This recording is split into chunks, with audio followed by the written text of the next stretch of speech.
Ser Podcast. Hola a todos, a todas. Antonio Vico, ¿qué tal? ¿Qué pasa, Gemma Jiménez? ¿Qué pasa con tu rollo? ¿Cómo está la vasca? Dios, dime que no te estás haciendo el joven. Estaba intentando hacerme el joven, efectivamente, no me ha salido bien. Estaba intentando no. parecer un joven, pues eso, nacido a los 60 o algo así, pero no. Por aquello del diálogo intergeneracional, digo, igual queda bien. No pasa nada, no ha quedado bien. No ha quedado bien, no pasa nada. Vamos a correr un tupido velo sobre esto. Por favor.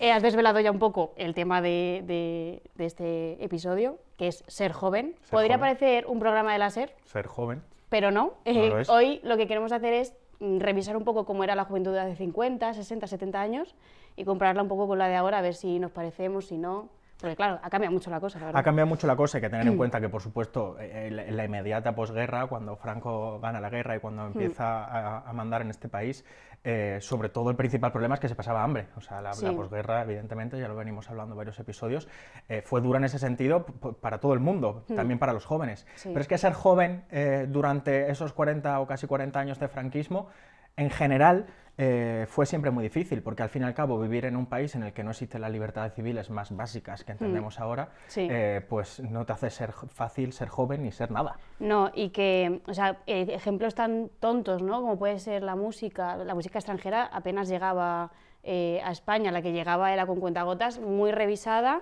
y cosas también como bailar, ¿no? Los bailes mixtos de chicos con chicas, mega vigilados. Y el rock and roll era el pecado, vamos, o sea, eso no se podía ni escuchar. Bueno, de hecho piensa en la ropa. No se podía llevar cualquier tipo de ropa, no se podía llevar un pantalón demasiado ajustado, por supuesto las chicas siempre estaban más escrutadas, nadie podía llevar minifalda, que luego nos pondrá la típica foto, que sí, que alguna gente llevó minifalda, pero no se podía llevar minifalda en general por indecoroso, ¿no? Sí. Los chavales que tenían el pelo largo o barba, que les decían que eran hippies, y eso automáticamente te señalaba de alguna forma políticamente, y nadie quería estar señalado políticamente. ¿Tú te imaginas cómo sería Franco viendo el Mad Cool, por ejemplo, cualquier festival, o Coachella, ¿te imaginas? Pues seguramente le daría un infarto y se quedaría como está ahora. En el sitio. Y por otro lado nos alegraríamos. Y bueno, todo esto además, pues la cultura, obviamente el cine se veía totalmente censurado, esto es un tema que ya hablaremos más adelante, spoiler, pero claro, todo se veía pues como el régimen quería. Efectivamente. Es curioso esto de... Estamos recibiendo muchos comentarios en redes. Muchos. La mayoría, por supuesto, positivos, el objeto de la SER, que lo tengan claro. Sí. Pero es verdad que es mucho nostálgico, ¿no? Los llamamos nostálgicos nosotros.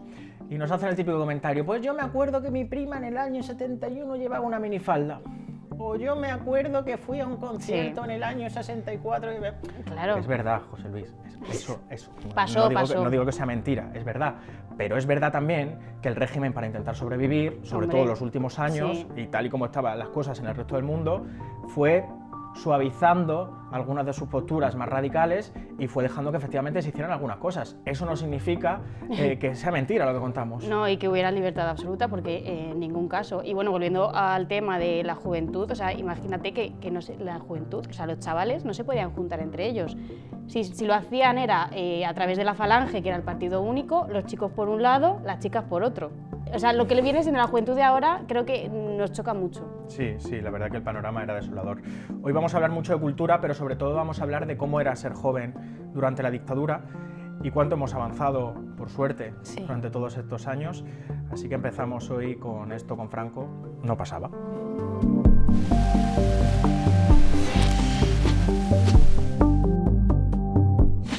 Y bueno, antes de presentar a las invitadas de hoy, vamos a ver un vídeo que ha grabado nuestro compañero Julián Martín en la calle, que creo que merece la pena escucharlo, así que vamos a verlo.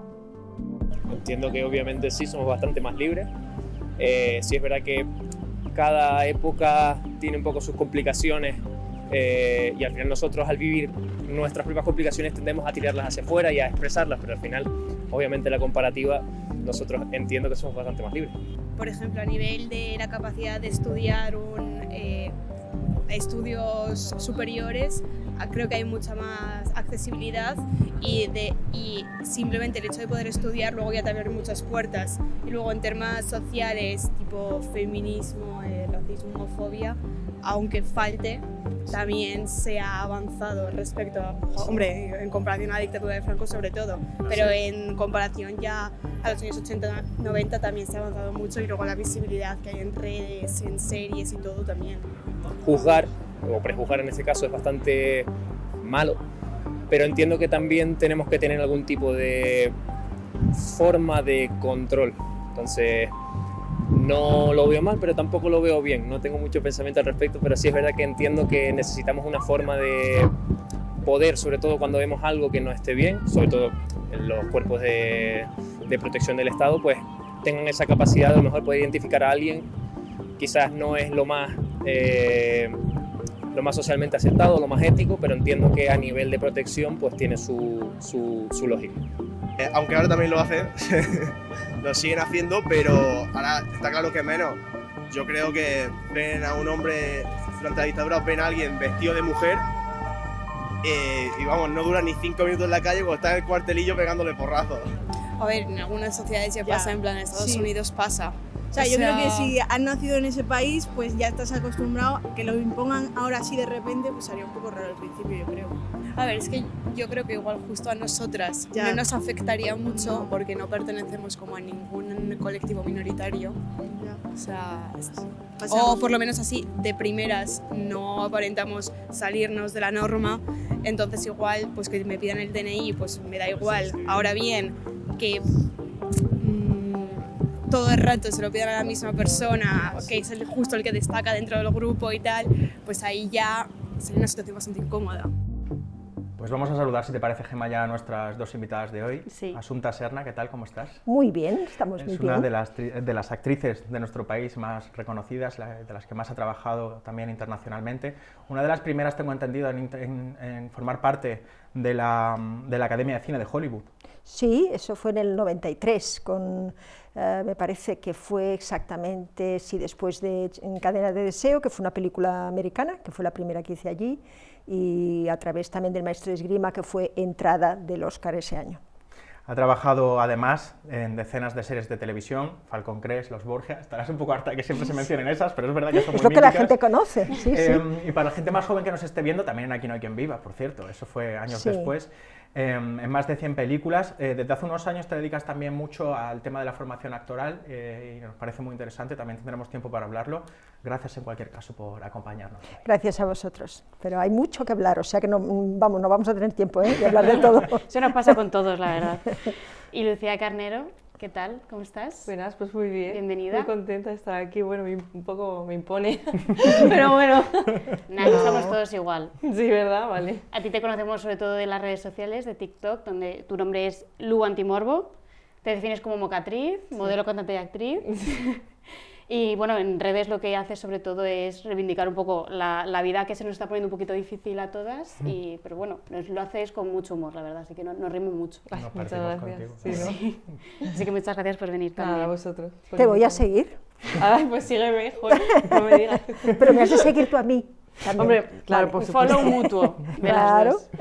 Asunta, vamos a empezar contigo porque, bueno, corrígeme si me equivoco, tú empezaste en el mundo de la interpretación de una forma un poco más amateur con 14, 15 años. Sí. ¿Cómo era la Barcelona de aquellos momentos que estamos hablando de finales de los 60, principios de los 70? Ya se veía un poco como el final, ¿no?, de la dictadura, pero aún así estaban los últimos coletazos. No sé cómo era el mundo cultural de aquella época, en la interpretación, la actuación. Sí, bueno, el mundo cultural en esa época estaba dividido en dos, en los que, digamos, eran del PSOE-SUC, que el SUC era entonces el socialista catalán, y nosotros, que éramos los anarquistas, los que tirábamos cócteles Molotov contra los grises, ahora marrones, pero realmente estábamos siempre en pie de lucha. Yo estaba también en la Facultad de Derecho, con lo cual tenía acceso pues, a las universidades y a todo lo que pasaba en ese momento en contra de Franco y de lo establecido. Y yo pertenecía a un grupúsculo que eran, digamos, los amigos de la Liga Revolucionaria, con lo cual yo era de los cócteles de Molotov y de las manifestaciones de los obreros. Y tenía un piso franco con el que, además, con uno de medicina, pues hacíamos ahí reuniones. para preparar las manifestaciones. Por lo tanto, yo era muy activa, muy activa. Siempre hacemos la broma que este es un set que parece que asimila aquella época de la clandestinidad. Tú has estado en uno de verdad. Literalmente, claro. Sí, era un momento muy interesante de ebullición, donde realmente había como una necesidad de expresar, ¿no? Había como no teníamos libertad de decir nada, entonces nada de lo que valía, de lo que estaba allí valía. Es decir, ni el teatro, ni el cine, había como esa idea de que nosotros teníamos que hacerlo todo. Nosotros, porque no había nada que era bueno, ¿no? Entonces, eso es muy, claro, una posición valiente, una posición digamos, de entender el mundo como para cambiarlo, ¿no? Y eso, todos los de mi generación, tanto actores como en la facultad donde estaba, era lo que se respiraba, es decir, nosotros podemos hacerlo. Que luego ya Podemos nos lo cogió y ya esto ya lo han copiado. Ya no es la cosa. Está todo inventado, Pablo. Pero en realidad fue así, fue una época donde nosotros esperábamos mucho de esa época y yo realmente, bueno, cuando murió Franco y lo celebramos por las calles y con champán y todo eso, realmente pensábamos que realmente habíamos hecho pues algo que realmente valía la pena. Luego, las cosas fueron distintas. Las cosas, yo creo que hubo mucha decepción porque empezaron a pactar unos con otros, había una cosa como que nada era claro, nada era transparente, las cosas que nos llegaban era, ¿no? Y luego yo en mi mundo, digamos, artista o cultural, dile como quieras, pues hicimos muchas cosas muy bonitas. Abrimos el Teatro Griego, que entonces estaba sin abrir, abrimos el Teatro Diana, abrimos el Borne, con el que hicimos allí una cosa maravillosa entre música, cine, teatro, bueno, una explosión de creatividad entre todos los otros, que allí había pues Pau Riba, estaba Sisa, estaba muchísima, digamos, gente que entonces pues bueno, no podían decir en la época de Franco lo que querían, y ahí pues, entonces bueno, era un momento eso, de excitación, de cambio, de posibilidad. Y luego pues hubo la decepción de la misma gente, la decepción de las personas que realmente no podíamos avanzar en lo que nosotros queríamos, junto con los nuestros, que tú conocías a este y a este, pero no avanzábamos. Eso fue una gran decepción para muchos, que vimos que, bueno, que ese cambio, por una parte, estaba bien, porque evidentemente pues las revoluciones luego han de acallarse y presentarse y hay que dialogar, pero nos pareció un cambio muy lento y que las bases que nosotros habíamos hecho no habían servido para mucho. Alguna vez has contado que tú te metiste en teatro también por una necesidad de rebeldía. No sé cómo fue ese momento de informar en tu casa, de informar a tu familia. Pues es que efectivamente he empezado a hacer teatro, era teatro amateur, supongo que se lo tomarían, deja a la niña que haga lo que quiera, pero debe haber un momento en el que tú dices, oye, que voy en serio, que es que quiero ser actriz. ¿Y qué pasó? Sí, bueno, fue un momento escalado, porque claro, yo empecé en ese grupo de teatro de aficionados, realmente porque, bueno, los sábados y domingos pues era lo que, bueno, pues yo estaba ahí y mis padres les convenía que estuviera allí porque, no, estaba en algún sitio. Lo que pasa es que, claro, cuando ellos me vieron la primera vez y vieron cuán entusiasmada yo estaba, era una comedia, por lo tanto la gente se rió mucho y bueno, yo hacía un papel de 40 años, me puse polvos talco para que eso fuera, ¿sabes?, la vejez. Demasiada fantasía, a ver, a los 40, imagínate, para ver una mujer de 40. Entonces, bueno, ahí pues mis padres me dijeron al día siguiente de la representación que vinieron, esto fue mi primera representación de la vida, ¿no?, mi vida, y me dijeron, bueno, ahora estamos muy contentos porque sabemos que no sirves para hacer teatro. Wow. Entonces, imagínate, que no sirves para hacer teatro.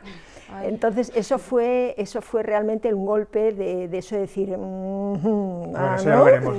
Ya lo veremos. Esa es tu opinión, ¿qué dicen ahora? Esta es tu opinión, sí.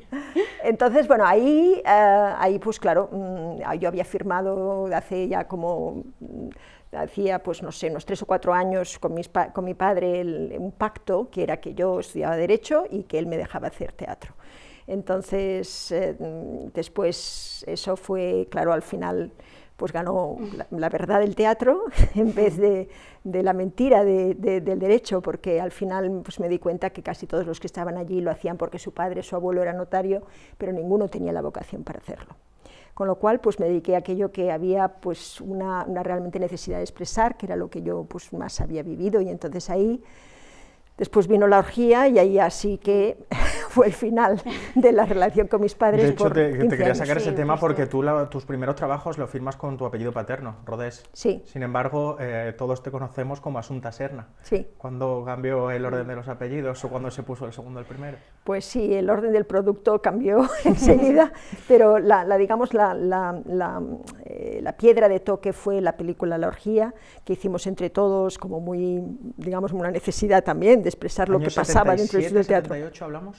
Sí, estamos hablando ahora del 78, Sí. es decir, 3 años después, ya cuando yo después de lo de Franco y de toda mi etapa anarquista y de tal, luego pues ya me puse dentro del Instituto del Teatro a ser una persona seria, y ahí pues me di cuenta que había muchas cosas que tampoco me gustaban del teatro, y una serie del teatro, de los profesores de esta escuela, del Instituto del Teatro, porque todavía quedaban muchos funcionarios de la época anterior. Con lo cual, un grupo de gente, entre ellos Juanjo Puig Corbé, yo, y mucha gente que entramos en el mismo Buena cantera. momento, sí, Francesc Albiol también, que fue con quien ya yo le conocí en los 13 años haciendo esa primera obra, y nos fuimos al Instituto del Teatro. Total, que en el Instituto del Teatro vimos, tampoco nos sirvió y nos fuimos. Entonces éramos rebeldes para todo, por todo, con todo. Anarquistas. Es que me refiero. Claro, porque lo que queríamos era así otra cosa. Incluso el Instituto el Teatre Lliure, que se formó entonces, ya no era bueno, era demasiado pactista. Nosotros íbamos de buscar, de experimentar, ¿sabes? Entonces, bueno, eso fue lo que pasó, que me decepcioné cuando, por ejemplo, en el 79 hicimos esto que te he contado del Born, y entonces me dijeron, no, bueno, pero los mismos de la asamblea, entonces se llamaba Asamblea de Trabajadores del Espectáculo, Wow. y éramos los anarquistas. Muy potente. Entonces ahí empezaron a decir, bueno, pues es que te queremos hacer una foto desnuda. Digo, ¿y eso? No tengo ningún problema, pero ¿por qué? Y dice, sí, pues para hacer el póster de la obra de teatro. Digo, ya, pero es que yo no estoy en esa obra de teatro. Dice, no, ya, pero es que tienes el culo más respingón de la asamblea. Madre Y mía. entonces dije, vaya, ¿y estos son los que...? Los modernos, ¿no? Los modernos. Madre Eso sigue pasando. Sigue pasando, sigue pasando. Total, Claro. que bueno, las decepciones son momentos en los que uno, pues, esas expectativas que uno tiene, las tiene que ajustar al momento en el Y que perdón, está, nos ¿no? hablabas de la orgía, que en ese momento, seguramente hoy, Sería levantaría raro, ¿no? muchos callos. Sí, sí. No me imagino entonces. La orgía, no, fíjate, la orgía se comprendió muy bien. Sí. Era sí, También porque... dice mucho, ¿no?, de las ganas que tenía la gente de empezar a... Es La que libertad, lo todo curioso de ahora y de antes es que antes hacíamos cosas muchísimo más atrevidas, muchísimo más valientes, muchísimo menos políticamente correctas, donde la gente se expresaba con ganas de decir lo que realmente pensaban. Y ahora es como, no, yo no, pero a ver, ¿qué es en la subvención del cine? A ver, dice que una mujer, pues tenemos que poner una mujer. ¿Qué dice? ¿Que tenemos que hablar de no sé qué? Pues hablemos de esto. Antes hacíamos cine porque nos gustaba contar un tema. Que era muy distinto, ¿sabes? Y teníamos una serie de cosas para los que luchar. Entonces, eso, digamos, en comparación a ahora o antes, hemos perdido esa frescura. Si tú ves la película de Matador, o la película de Orgía, las películas que yo hice en ese momento, Jardín Secreto, sobre el sadomasoquismo, eran películas donde realmente se apostaba por un cine fresco, ¿sabes?, de exploración. Entonces, eso se ha perdido un poco, pues porque el cine necesita dinero y las subvenciones pues han hecho que tengamos que cumplir con una serie de puntos, y eso es malo. Claro, porque justo era cuando, pues eso, la muerte de Franco, pero durante la dictadura, que no se podía, pues eso, hablar políticamente, pues, Claro, de había forma unas libre. ganas, había un tapón de champán. Claro, Sí. que es en contraposición, está Lucía aquí, que tú ahora mismo tu medio son las redes sociales y TikTok, y tú tienes claro que, o sea, tú te posicionas claramente de forma política en todos tus vídeos. Sí, o sea, claro, yo me posiciono de forma política, pero en realidad no es una cosa fácil de hacer, porque si no, bueno, eso es lo que yo quiero pensar, porque si no, no entiendo por qué no lo hace todo el mundo. ¿Sabes? Como que siento que ahora mismo... Es que es el capitalismo, tía, es como la gente no hace vídeos como mucha gente sí, por disfrute, por hobby, pero la gente que hace vídeos de forma consciente lo hace para generar beneficios. ¿Qué pasa? Que si tú empiezas como a manifestar tus principios, la mayoría de las campañas que te vayan a salir van a ir en contraposición completamente con los principios que tú tienes. O sea, es el dinero, amigo, casi ¿no? todas las marcas tienen cosas que si tú de repente, pues imagínate, pues te declaras antisionista, ¿no? Pues tú ya no vas a poder ponerte a hacer una promo con X marcas. Sí. Ya. Y si la haces, la gente de encima te va a insultar. O sea, como Sí, que la seguramente gente con te razón, ¿no? Claro, Claro, efectivamente. te expones encima a eso. Claro, te estás exponiendo a eso. Entonces la gente tiene mucho miedo ahora mismo como de dar su Sí, de su opinión. opinión. Sí, eso es lo que yo veo. Se ha perdido la valentía, porque nosotros... Se ha perdido la valentía. Mi generación no, mi generación era así es como somos, así es lo que reivindicamos y así es como seremos. Igual es porque no tenéis Instagram, ¿eh? Que es que dan mucha caña. No, Es broma. teníamos muchos medios. Yo, por ejemplo, me acuerdo que cuando yo empecé a trabajar y empecé a empecé a decir lo que a mí me había, digamos, desilusionado la democracia, no pienses que esto fue bien recibido por Ya. la mayoría de los productores en ese momento, Ya. ¿sabes? Sino que, uy, esta chica, ¿no? ¿De qué habla? Sí. No, eso siempre ha sido así, porque la gente, yo creo que el gran problema de nuestra sociedad ahora, antes, y espero que no dentro de otras generaciones, sí, lo vamos a conseguir, es el diálogo. La gente no sabe dialogar. Creo que sabes que el hecho de más bonito que tiene la humanidad es poder contrastar cosas, no que todo el mundo piense igual, ¿sabes? Y eso mismo que tú dices, ¿no? De encontrarte con alguien que, bueno, pues tiene unas ideas, pues respetarla por las ideas que tiene, ¿sabes? Y dialogar, crear un diálogo. Para eso es las redes, ¿no? Volviendo un poco a ese descontento del que hablabas tú, Asunta, cuando muere Franco y veis que las cosas avanzan muy lento y no de la forma en la que debería, no sé si creéis que esto es un sentimiento como muy de la juventud, de cuando somos jóvenes que sentimos que... El inconformismo, Sí, el ¿no? inconformismo, que He el tardado sistema 10 no segundos en funciona. mencionarlo, Asunta, en la Claro. primera respuesta. No sé si notáis que esto es algo como muy común en la juventud, ya sea de hace 30 años, 40 o de ahora. O incluso positivo. Claro. Sí, yo pienso que en todas las etapas de la vida, lo que pasa que, claro, el adolescente, hasta los 30 años, digamos... Soy adolescente todavía. Gracias, yo no. Y no pasa nada. No pasa nada. Pues en esa etapa quieres un poco definirte como eres. Y entonces necesitas, ¿sabes?, una afirmación tuya personal Incluso de las performarlo, cosas, ¿no? Que es muy de actor. ¿Sabes? ¿No? Y necesitas decir, yo quiero las cosas así, luego las cosas se van... Diluyendo, ¿no? Porque tienes más experiencias, encuentras a gente, ¿no? No sé, encuentras una monjita maravillosa que ha hecho una cosa preciosa para la humanidad, encuentras, ¿sabes?, gente que entiendes por qué a lo mejor tienen unas ideas políticas, o sea, vas abriendo un poco esa perspectiva hacia una comprensión, tolerancia, digamos, menos, digamos, la necesidad de decir soy así y quiero las cosas así, ¿sabes? Y eso es una progresión, yo creo, natural, ¿no? Y que la sociedad también te va diciendo un poco, pues, que, bueno, que las cosas van progresando a medida que las generaciones van viviendo. Creo que no... Pero siempre tenemos que tener un punto de inconformismo. Creo que el inconformismo a los 20, a los 30, a los 40, a los 50, a los 60 es muy saludable. Creo que no podemos quedarnos en, bueno, esto es así, sino que para mí toda mi razón de ser, mi sentido de mi vida, el por qué hago cine, el por qué escribo un código ético en el audiovisual, el por qué estoy ahora haciendo un programa para recuperar mis películas de los años 80, todo es para poder cambiar el mundo a mejor. Y creo que eso es algo que llevamos todos y que no podemos olvidárnoslo nunca, ¿no?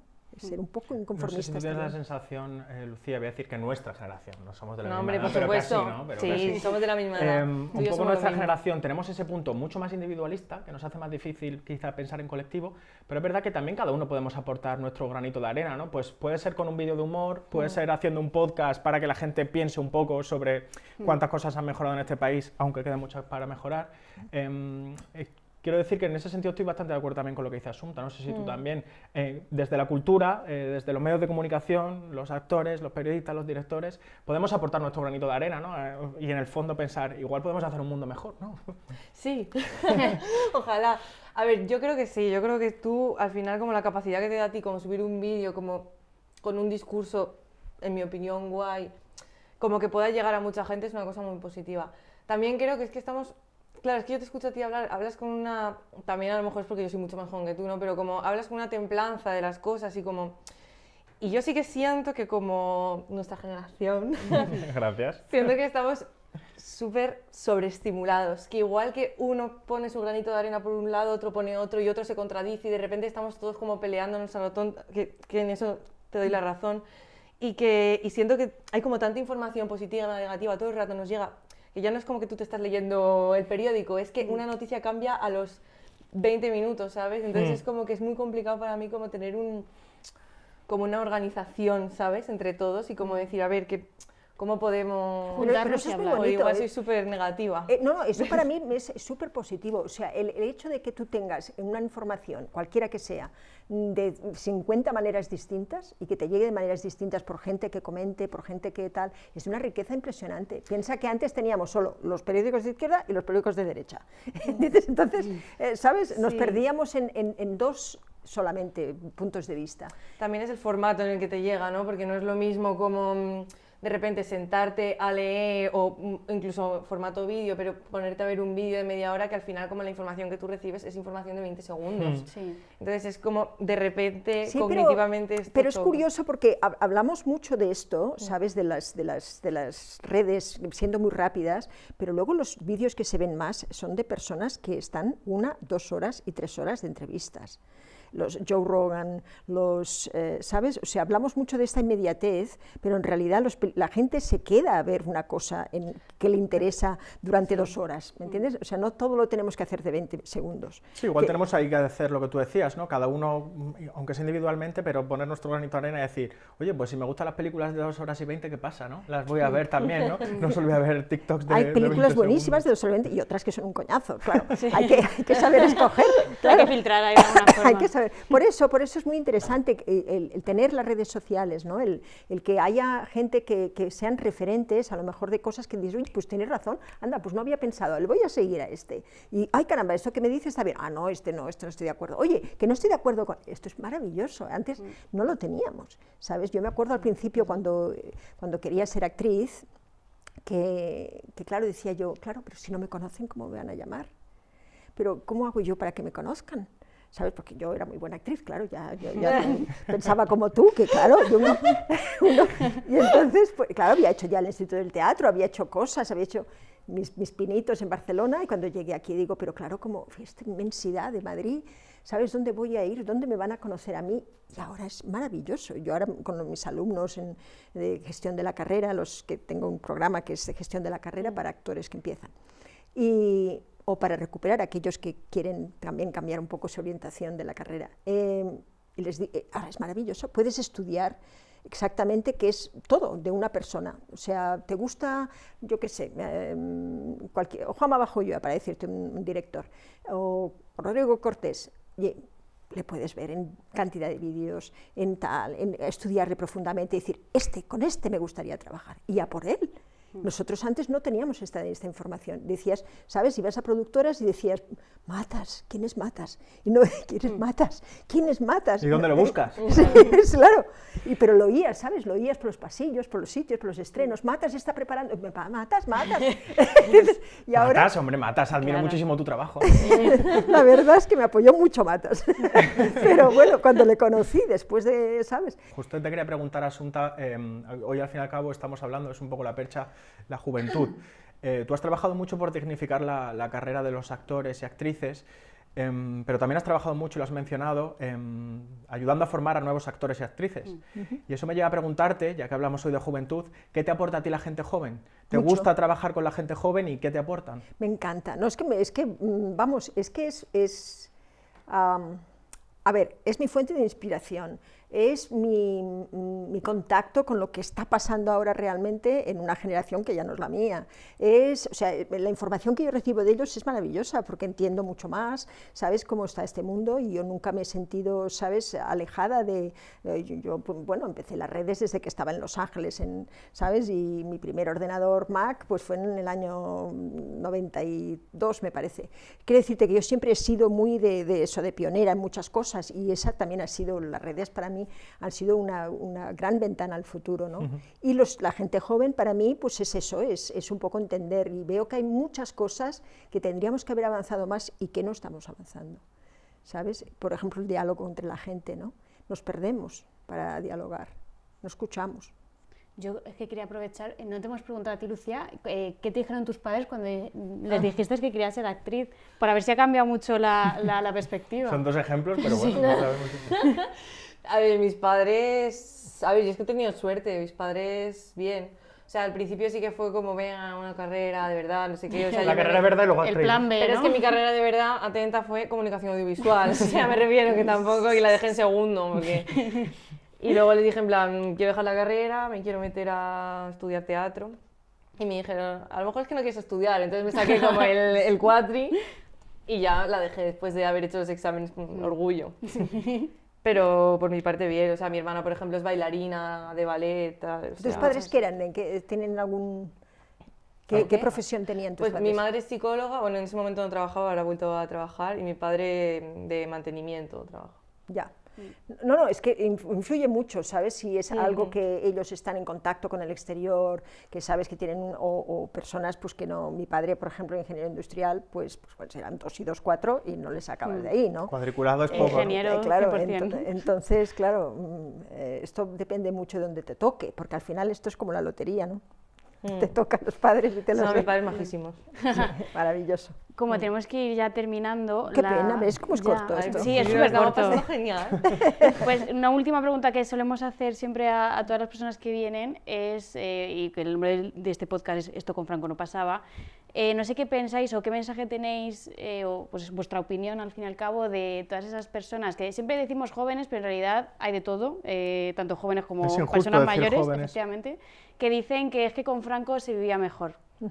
¿Qué pensáis de estas personas? Bueno, ella no puede decirlo, claro, porque con Franco tú no vivías. O sea, tengo la palabra, o sea, no tengo una opinión, pero igual. Claro, es que es muy diferente, ¿sabes? Tener una opinión a realmente haberlo vivido, porque aunque lo hayas vivido, también vas a tener solamente una opinión, ¿no? O sea que realmente más o menos es lo mismo. A ver, pues, ¿con Franco se vivía mejor?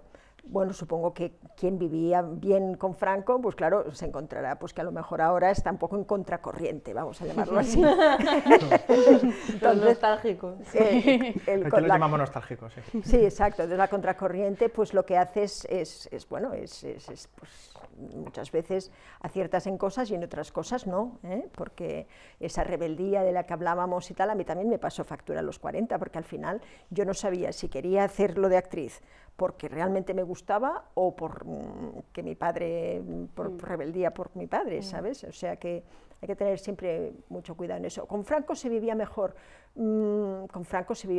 Bueno, aquellos que vivieron bien con Franco. Yo desde luego con Franco estuve ya en su última etapa y a mí me parecía horroroso lo que hizo con, por ejemplo, Miriam de Maeztu, una actriz amiga que la puso en la prisión a través de la Torna, por ejemplo, por haber simplemente dicho cosas sobre los militares, ¿no? O sea, habían cosas que no. El Crimen de Cuenca, que fue mi primera película aquí en Madrid, que estuvo durante 2 años fuera de circulación porque decían que se ponían contra también los militares. Es decir, yo viví una serie de cosas que decía, pero bueno, pero es que estamos todavía ahí.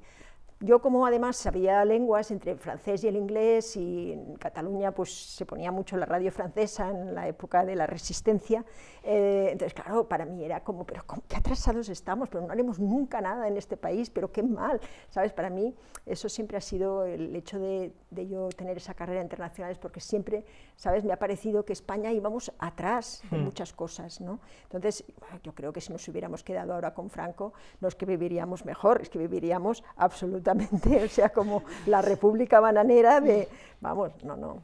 Ojalá la República, Lucía. Fíjate que quizá efectivamente tú no puedes decir cómo viviste con Franco, porque efectivamente no lo viviste, pero sí que puedes traer un mensaje para la gente de tu edad, para la gente joven, que en general se está volviendo o está abrazando posturas más reaccionarias, posturas que creemos superadas y que en general, en un concepto básico de país, pues no estamos a favor, ¿no? De los derechos humanos de todos. Es que yo le diría a esa gente que no se crean lo primero que les diga el streamer que les lleva gustando desde que son adolescentes, que piensen un poco las cosas, que hablen con la gente, que hablen con quienes lo han vivido, porque... Y que piensen las cosas antes de simplemente escuchar algo y reproducirlo de forma automática, porque es que son calcos. Sí, yo pienso que una de las cosas también que quería hablar era esto de la memoria, ¿no? Yo pienso que hay que forzar un poquito a la gente a tener un poquito más de memoria. ¿Qué quiere decir memoria? Pues oye, pues eso, tener la experiencia de primera mano de personas que todavía han vivido algo. Entonces, yo por ejemplo... Porque fueron somos, que dicen, ¿no? Claro, ¿sabes? Entonces, yo creo que ahora pasa también en el cine, ¿no? Estoy haciendo este programa que se llama Segunda Vida, que es la recuperación de estas películas. Yo me hago cruces, eso fue hace 2 años o así, que empecé a investigar y dije, ¿dónde están mis películas? Se han perdido, no están. Un productor murió, ya no está. No está. La copia, no lo sé. Es decir, que después de 20 años el trabajo de todo el mundo desaparece. Y son miles y miles de personas. Y contabais historias de esa época, contabais historia de este país, contabais memoria de esa gente. Que memoria de esa gente, ¿sabes? Y así podemos aprender, las nuevas generaciones pueden aprender de lo otro. Yo, por ejemplo, tengo muchas ganas de hacer este programa, esto que te digo de Segunda Vida, que son ciclos de mis películas de los 80, restauradas en 4K, precisamente para tener ese diálogo con la gente joven y decir, fíjate, antes nos atrevíamos mucho más que ahora. Poneros las pilas. Poneros las pilas, decir lo que pensáis. Pues con esa idea un poco de diálogo intergeneracional, yo creo que nos quedamos también, ¿no? Sí. Que es al fin y al cabo lo que estamos haciendo en esta serie de episodios. Positivo, ¿no? Asunta Serna, Lucía Carnero, Lu Antimorbo en redes, si alguien quiere seguirte. Gracias por este rato de charla, ha sido un gusto y gracias por acompañarnos, de verdad. Muchas gracias. Gracias a vosotros. Voy a seguir, ¿eh? Ay, sí. Tengo un canal yo en YouTube y en muchos sitios, sé que también me vas a seguir. Pues hombre, claro. Un follow mutuo es esto. Eso ya está acordado. Y Antonio Vico, muchas gracias, como siempre. Gemma Jiménez, ha sido un gusto. Nos vemos en el próximo episodio de Esto con Franco no pasaba.